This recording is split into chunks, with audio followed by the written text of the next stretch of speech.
పూలు తేవాలి ఈశ్వరా నిన్ను ఎట్లా పూజించాలి శంకరా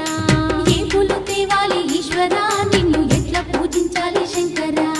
కోటి మహిమలతోని కొలువైన కోటప్ప నిన్ను పూజించిన జన్మే ధన్యమయ్యా ఏ పూలు తేవాలి ఈశ్వరా నిన్ను ఎట్లా పూజించాలి శంకరా ఏ పూలు తేవాలి ఈశ్వరా నిన్ను ఎట్లా పూజించాలి శంకరా